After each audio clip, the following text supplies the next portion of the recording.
Welcome to the Mama Needs a Moment podcast. We're your hosts, Chrissy and Cindy, co-founders of Her Health Collective. We are two moms obsessed with revolutionizing the way moms take care of themselves. We are so glad you're here. Let's dive in. Welcome back to Mama Needs a Moment. We are continuing our conversation with Dr. Robin Buckley. Dr. Buckley helps high-achieving individuals thrive in their careers and relationships. She is an author, professional speaker, and cognitive behavioral coach who works with executive women and high-performance couples. Dr. Buckley has a PhD in clinical psychology. She is also an author of 2 books and is a columnist for several well-known publications. Dr. Buckley has a proprietary coaching model that uses a business framework and cognitive behavioral strategies to support clients in creating and executing concrete, strategic plans for developing their careers and relationships. If you haven't yet listened to part 1 of this conversation, make sure you go back to last week's episode and just have a listen. We dove into a really great conversation about relationships and marriage and how to make them stronger, and a framework that is really, it's Dr. Buckley's framework that is unique to her. I've never heard it before, but is very powerful. We actually also discussed a couple of her books. That was wonderful. Yes, advice for adolescent girls and really all women and children when it comes to navigating that period of life. Enjoy our conversation with Dr. Buckley. How cool that you got advice from all over. I love the cultural aspect to that too. I bet you can really suss out some differences there. I would love to know, in exploring all of this and getting all of these responses and compiling all of this advice for girls, what personally was your biggest takeaway? Did you have one that really stuck out to you? I did. I fully expected, even from the people I knew, that there would be responses I'd have to tease out because they'd be snarky or negative or just not appropriate. And I swear to you, I didn't have to tease out any. And that, it actually makes me a little emotional to think that so many people, even strangers, were willing to give significant and real advice. For like, that to me says people are out there who want to help these, girls and young women, and generalizing it to women. Like, I didn't have to say, oh God, this, because I just expected something that would be just like, ugh. And there wasn't. And I could put in every response. And that was my, even when I think about it now, I'm like, that's powerful. That and maybe it was self-selection. Maybe the people who are going to respond that way, self-selected out. But, when I look at things like with my TED Talk, some of the original comments that came through on the TEDx version, there was some really supportive and there were some really not appropriate or opposite responses. So that's what I expected from the survey. And it didn't happen, Chrissy. Like, they were all just good piece of advice that I could organize into the different categories in the book. It's a nice reminder that there is some good in the world, which I feel we could use that reminder a lot right now. Agreed. I like that. Agreed. I love that. I'm so excited to read the book for myself. I feel like it will be pertinent to all things for women, and regardless of their age. So thank you so much for writing that book. I have a 13-year-old and almost 11-year-old. So we're in the thick of the teen stages right now. You are. So I'm going to shift a little bit again, because I want to talk about some of the speaking engagements that you offer. So you're a coach and an author, but you also offer different workshops and different speaking engagements on 2 main topics. The first is women's power, and the second is mental health in the workplace. Will you please explain why these topics stand out to you as an important focus? And then also, do you feel they feed off of each other? Oh, those are some great questions. So mental wellness has been, in my opinion, overlooked and is not yet given the same importance as physical wellness. We'll talk about going to check in as women with our gynecologist every year, and we see our dentist twice a year, and go to our eye doctors and our skin doctors and all the other physicians, which is a normal part of taking care of our wellness. But when we consider other areas of wellness, including our mental health, it's just not seen at the same priority. And it boggles my mind because our mental wellness is equally as important as physical wellness and connected to our physical wellness in a bidirectional way, each related to each other.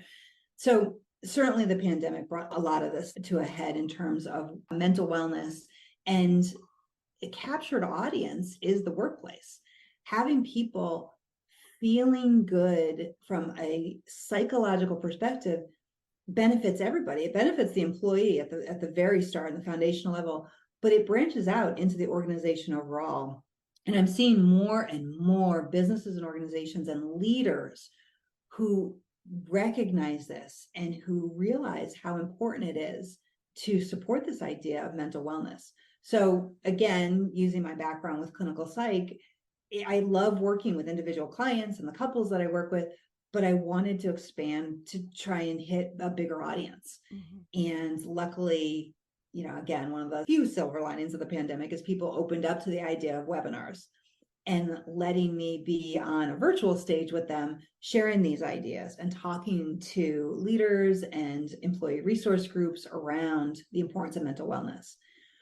The women's power, that is just an easy jump for me. I was raised by a incredibly powerful woman who was ahead of her time when it came to talking about women and female issues. One of the premises my mom raised my sister and I with was that you had to have she called it a career, but a way to earn your own money, because you can't rely on the fact that you may get married someday. And she used to say, okay, but if the marriage doesn't work out, or if something happens to your husband, you need a way to take care of yourself. And that was just embedded. I mean, from as early as I can remember, she used to talk about that.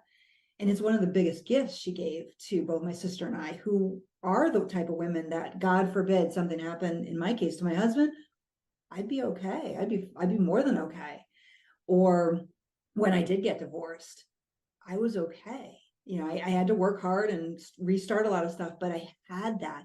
So having that power as a woman and having those conversations with all female groups, I mean, that's where I love the mental health stuff, but that's where I actually get goosebumps around really teaching strategies to women about here's what you can actually do, not just inspiring women. I mean, that's lovely, but like, here are some things you can walk out that door and you can apply to your life, whether it's personally or professionally, to take hold of your life and develop your voice, no matter how old you are.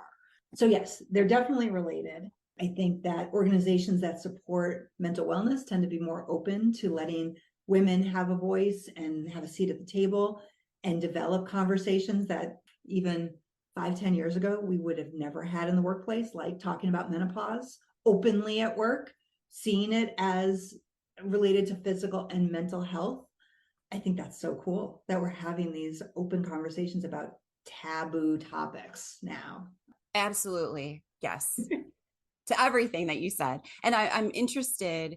So you have the two main topics, which is women's power and then mental health in the workplace, but you offer speaking engagements on subtopics of those two main areas. Right, exactly. And some of those include making your brain your ally, a new version for women, creating equity in all areas of our lives, coalescing all the arms of your life to create work-life harmony. I mean, this just, each one of these topics could probably have an entire episode of Mama Needs a Moment all to their own so that we can dissect it.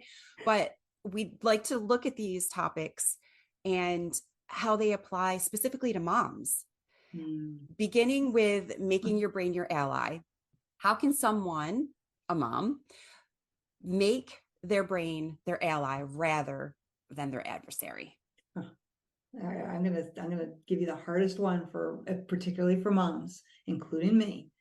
I'm gonna say, I every time I say it, it gives me like a tension in my chest because we don't do this. It's put yourself as the priority.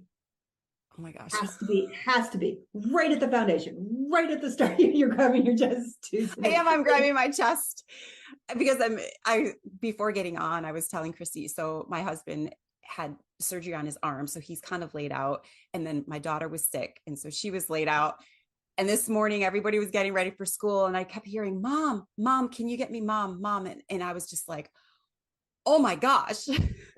So yeah, And it's there's a hard. reason the airlines say, and it's an analogy that's floated around. This is not something I created, but the airlines say, put your oxygen mask on first. And it's so that you can be at your best to then turn to whoever you're with to help them. But moms do not do this in our regular lives. We will sacrifice and sacrifice. My mom used to talk about it as like chickens just pecking at you all day long and taking little pieces. Because again, my mom was a realist when it came to even being a mom. And moms will continually do this where they deplete themselves. They become physically exhausted, mentally strung out. They lose who they are as a person, not as a mom, but as a person. And retaining that identity as an individual is so important, because if you lose that, then who are you? And women who say, well, I'm a mom, I'm like, that's not all you are. Yeah, it's an important piece, one you might feel very passionate about, but that's not the limit. I wouldn't go walk around telling people I'm a coach and that's it. Like, that's silly. Or I'm a redhead. We are more than just one thing. But I think moms forget that sometimes, and their whole perspective is mom, mom, mom, mom, mom, instead of, okay, here's a day. There's 100% I can give in one day. And everything has to fit into that 100%. So I can't give 100% to my kids every day. You can't. You can, well, let me phrase that. You can if you do nothing else. So you're not giving to work, you're not giving to your partner, you're not giving to your elderly parents, you're not giving to your pets, because 100% is for your kids. That is a ridiculous societal construct. We only have 100% in a day. So you have to divide up all your roles and responsibilities in that 100%. And don't get me started when people say I give 110%. Again, mathematical impossibility. That's so true. The idea that just do the math. You've got 100%. How are you going to divide it up? Maybe some days is 100% your kids. God bless you. That's exhausting. But it's more likely that some days you give your kids 30% and then 20% to organizing your house and 40% to work, whatever it is. That's all you got. And trying to eke out 100% for everything, that's going to leave nothing. And darn well, moms better be putting self-care somewhere every day, even if it's just for 2%, somewhere every day. And then speaking for myself, I feel bitter and a little bit resentful when I see my husband put himself first, put himself first. I'm like, oh my gosh, why aren't you putting the kids first? It's just this twisted attitude that I have in my mind that I have to sacrifice, myself. But I love that. So to make your brain your ally, take time for yourself, for sure. So in another speaking do topic, the math. You only have 100%. So you cannot devote 100% to kids. You just can't. Love it. Unless you do nothing else for the day, which also includes taking a shower, because that's self-care. So yeah, and I've sacrificed that. I think a lot of moms have out there. I know. I've talked to them. Yeah. In another speaking topic, you tackle a new vision for women. What are you implying here when you're talking about a new vision for women? Yeah, so it's kind of your original question about how these dovetail, and it is putting yourself. I use the phrase "me too," but not in terms of the societal change movement. That when we talk about what we're just referencing, that it's not saying I'm putting myself first. It's saying that I am also a priority, and that's part of the vision for women. It's also retraining our brains to not just take on and be conditioned to the stereotypes for women. So whether it's that you have to have children, whether it's that if you choose to have children, you have to put them first. It's that, I was just on a meeting and someone was saying, it was a random tangent, they were talking about game shows and why there's not more female winners than male winners is because women are trained to wait until the host says the entire question. Then they formulate the response and give it. Whereas men will jump right in and interrupt. And I literally was like, oh my gosh, that is so true. And it's so simplistic. But it is this idea that women have to be the stereotypes. And even as powerful women, women who are running a podcast on top of everything else, women who are running their own businesses, you fall into them so easy. So it's helping women use cognitive behavioral strategies to break down those stereotypes so that they can ask the question, is that me? I will fully tell you that, again, my mom raised me that you shouldn't need attention from a man. So it took me until 40 before I said, but I like attention from the man I'm with. I really do. And if I don't get that, it doesn't suit me. It doesn't satisfy me in a relationship. So that's a stereotype more likely for women that I'm okay with because it is me. But other stereotypes, not so much. So I help women break that down. And that's the new vision for women. Oh, perfect. Yay. Yeah, I had pom-poms.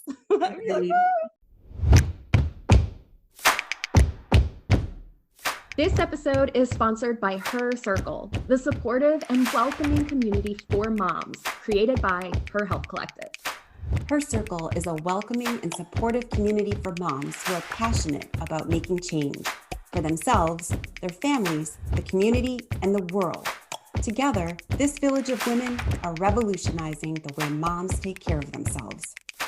From an active, private online community and the incredible daily chats hosted there, to our many virtual gatherings, including support groups, Moms Night Out, volunteer opportunities, book club, family adventures, coffee chats, and so much more. We love providing moms the chance to connect and create authentic relationships with one another. The network of experts in Her Circle are a phenomenal resource and provide great learning experiences for moms on topics ranging from women's health to parenting. We cover the issues that matter to moms the most, from virtual expert Q&As to one-on-one Wellness Minute consultations and support groups. We are committed to getting moms in front of the information, experts, and support they need most. To learn more about Her Circle, head to www.herhealthcollective.com/her-circle. We have a limited number of spaces and the doors only open a few times a year. So be sure to add your name to the no obligation waitlist so you are the first to know when the doors officially reopen.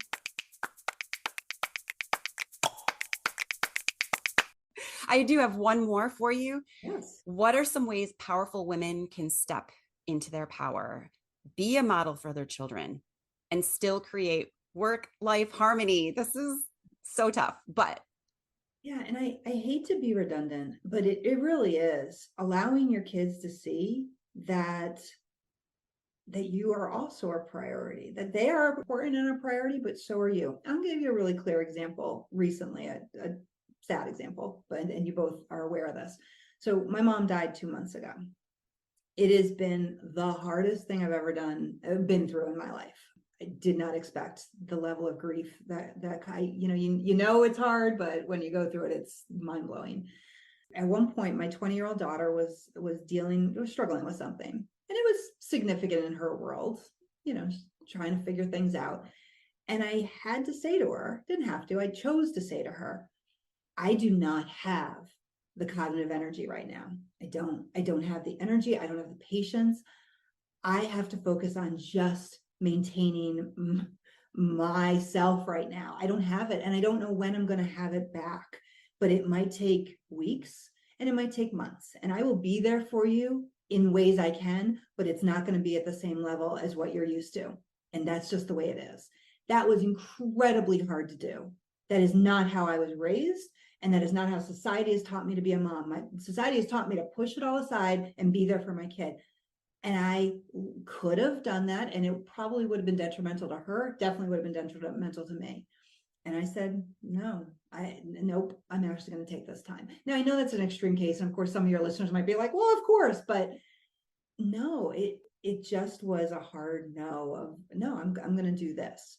So when it's talking about work-life harmony, because again, there's no balance, it is making sure you ask for what you want. And women suck at that. We suck at just saying, this is what I want, not what I need, not what I have to have. This is actually what I want. And that is a different premise than need. Need is like, oh, I have no choice. Want is, it is my choice and it's good for me. And it's not being selfish. It is taking care of yourself so you can be the best in all your roles for everybody else, including yourself. So many of these topics, the subtopics that I talk about, especially when around women's power, is about this and taking ownership of every part of your life, your physical wellness, your mental wellness, your sexual wellness, your relationship wellness, all of it, because it's all part of you. So to ignore one part means you're not achieving your whole optimal level. I was actually just going to jump in there and say, or we lose touch with it. We lose touch with all of that on how, what do I need? Oh my gosh, I don't even know because I've ignored it for so long. But what do I want? Yeah. That might be easier sometimes or harder. I don't know. Yeah. Dr. Buckley, I just want to say thank you for your vulnerability and sharing what you shared. I think that what you said to your child in that time is very powerful because it shows a boundary and respect for yourself. And it's also showing your child that there are hard times that we go through as a parent, as an adult. And I think that in the long run, it benefits her in a lot of ways. I'm thinking back to when my grandmother died and how my mom responded. And I feel like in a lot of ways, I would have been better off if she had said something like that to me. And if she had acknowledged that she's just not in a headspace where she is able to parent in the way that I'm used to. I think that's very, very powerful. It's funny you say that, Chrissy. I was just talking to my sister, who's my only sibling and also one of my closest friends. And we said that our mom was really wonderful, but not perfect because nobody is and no mom is. But when her dad died and she was very close to her dad, we never saw any of this. And we're like, what the heck? So she must have been crying behind doors. We never saw the grief. So when this happened for us, when she passed, we were like, we did not realize how bad this was because we never had a model for it. And my kids will have a model. Like they've seen me cry. They've seen me in the middle of a sentence. And I agree with you, Chrissy, that letting them know that you're human and setting those boundaries not only sets the boundaries for you, they learn that it's okay to set their boundaries. And that's so important as a woman. Yeah. Yeah, absolutely. I also want to throw out a book recommendation because so much of what you were saying brought this book back to my mind. It's by Katty Kay and Claire Shipman, The Confidence Code. And you kept the story you told about the game show and just a few different times you mentioned the power that women have. So for our listeners, if that any of that kind of interests you, sort of the power play of women in work and how women have confidence and how they show up in different scenarios, it's an excellent book. And I almost feel like that stat that you shared may have come from that book. That was what kind of triggered it for me. So very, very good read. Awesome. But I'm really excited to guide us over into your TED Talk now because I am obsessed with this TED Talk. And I'm so excited that it's made it over to the TED main stage, which we talked about earlier. Congratulations on that again. This fabulous TED Talk is titled Why I Gave My Teenage Daughter a Vibrator and You Should Too. And everybody should go listen to this right now. Pull it up on YouTube, give it a watch, give it a thumbs up rating too.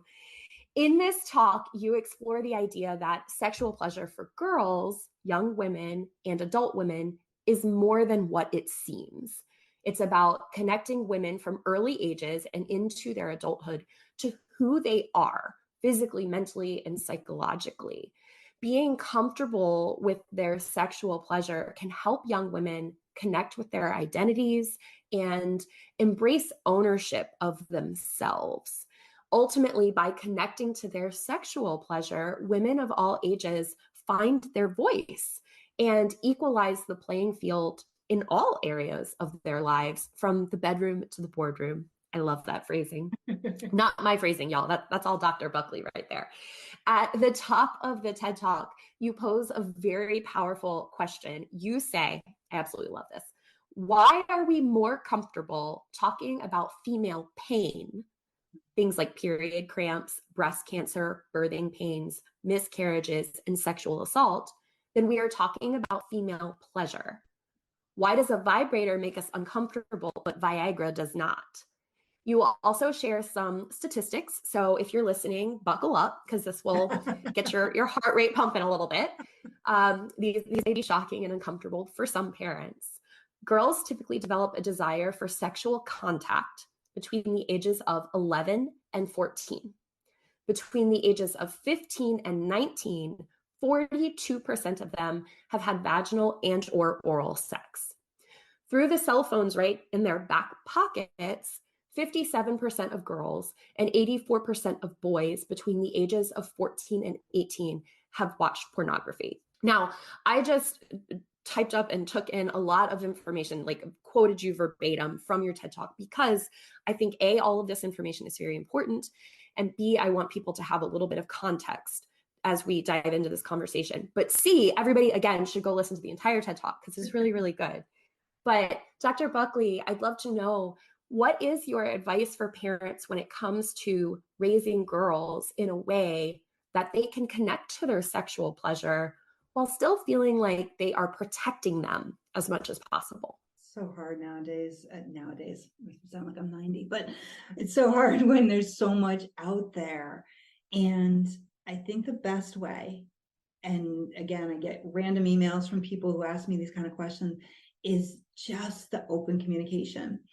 And mostly moms who have reached out said, well, my kid's 15, isn't it too late? It's never too late to start. And it's never too late to use your own experiences to say, I get it. I get why this is uncomfortable to talk about with your mom or your parent, but this is why it's important. And that's where it really starts. The communication is essential.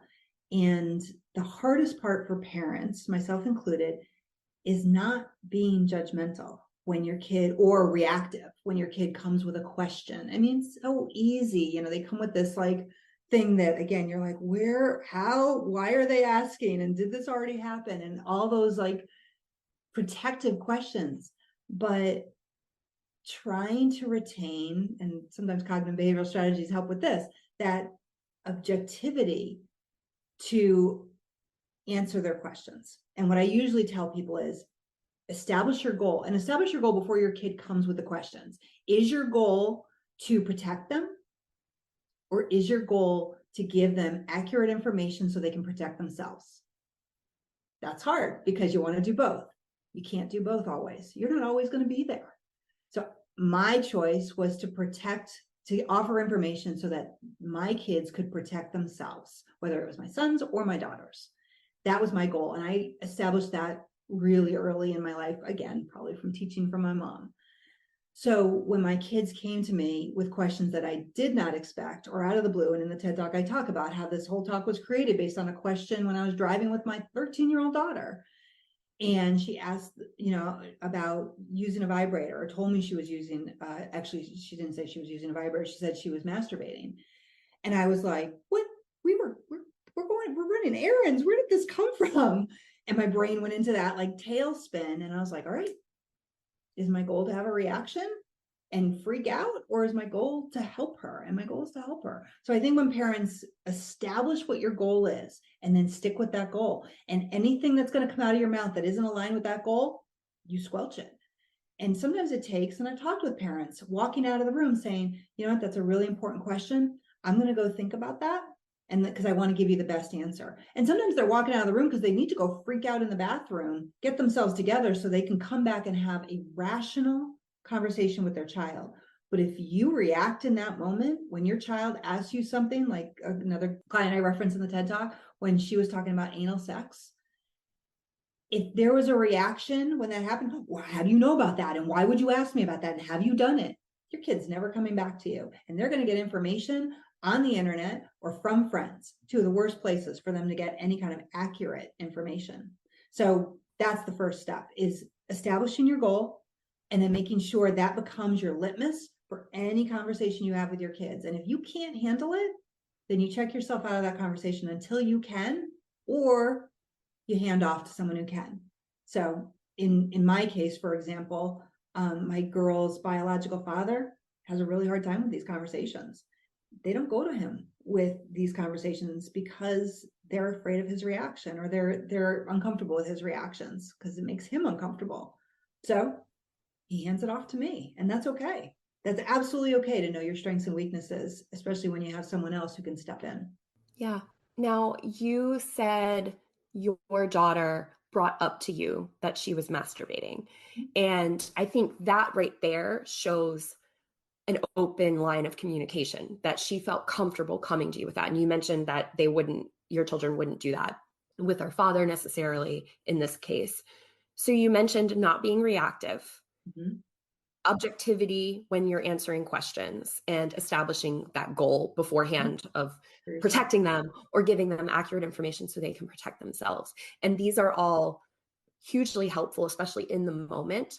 But I think that there is an element of trust that you had already built with your child. And it did stem from those. They've seen through examples over time that you won't be reactive and that you'll objectively answer their questions. But I think there's something else in your relationship that you've built over time that has that trust between the two of you. So if a parent really wants to have that open line of communication, do you have any advice of how you build that foundation in the relationship?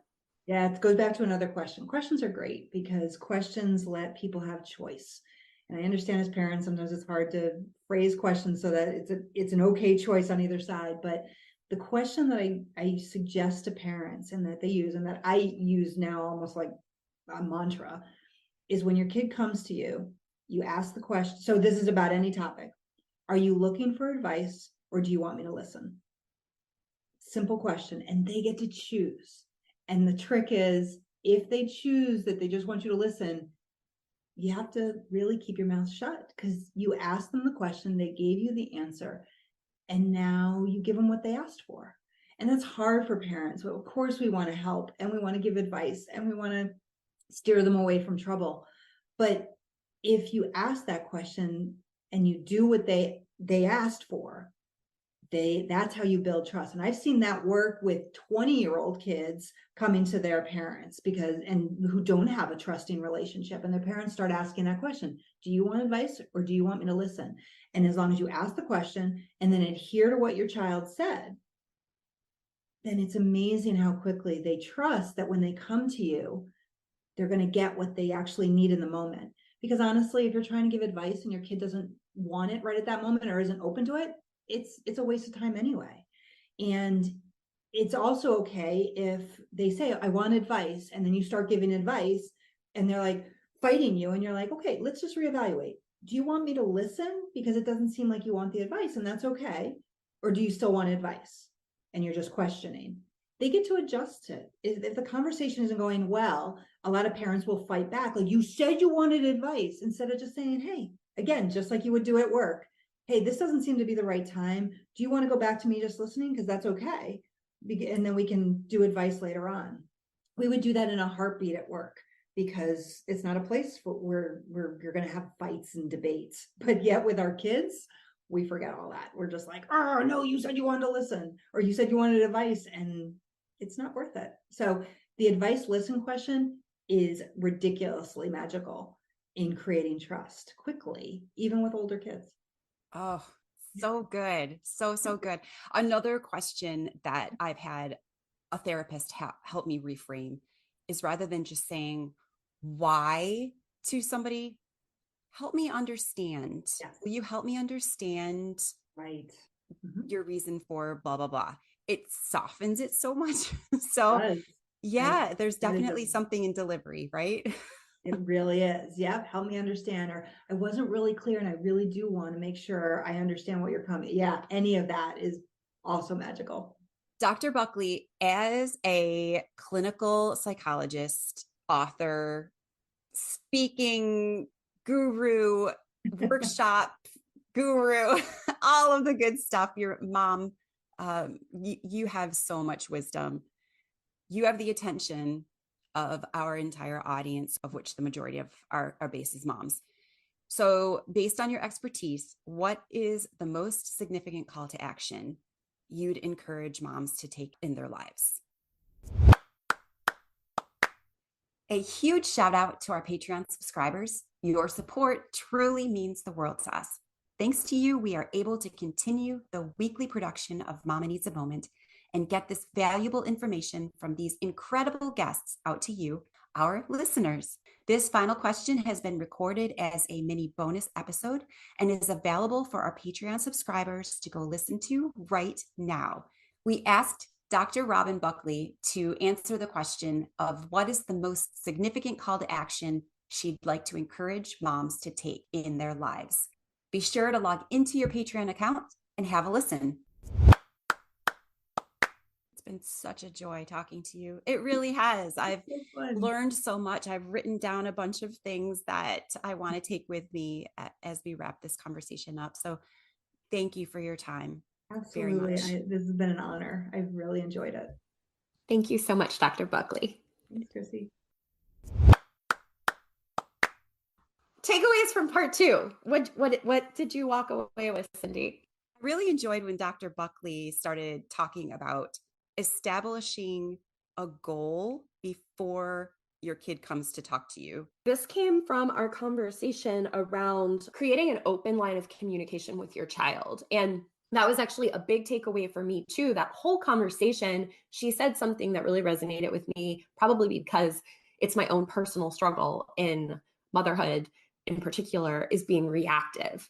And you really have to hone in that reactivity when your child asks you a question or says something in order to create a relationship where they feel that they can come to you in the future when something comes up. If you fly off the handle or are very reactive, they're less likely to come to you with problems.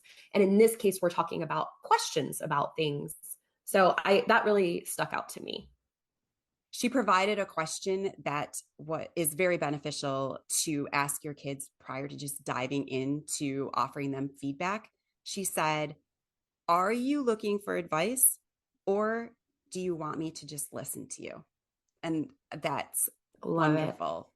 It's such a powerful question. I've read it in different books, more specifically applying to just if somebody is going through a hard time and they approach you, and it's just a good way to be a good friend or a good partner, or in this case, a good mom. I'd never really thought about using that with my children though. And I absolutely love it, but it works in all of our relationships. I think that, are you looking for advice or do you want me to listen? Because there's a lot of power in that. Sometimes people don't want advice. They just want you to hold space for them. And it's through therapy. And I guess as self-help becomes more and more popular and people read more and more of these things, I'm noticing more of my friends saying stuff like that to me, or, like it's just becoming more prevalent. And I appreciate that, because my partner, Noah, is the king of giving advice or trying to fix things. And there are so many times where I'm like, dude, this is not what I need now. So I think that applies to our kids too. I absolutely love that question. I just tried a new framework actually with a friend that's been struggling, just being open with them and saying, I wish that I could say the perfect thing to you right now to make it better, but I can't. If you want me to just sit with you, I can for support. If you want me to listen, I can. And I felt, after saying that, I felt so free because they know that I'm there. But at the same time, I'm reminding myself that I can't make it better. So yeah, I feel like this is kind of in line with the same thing that she said. We can be honest with our kids.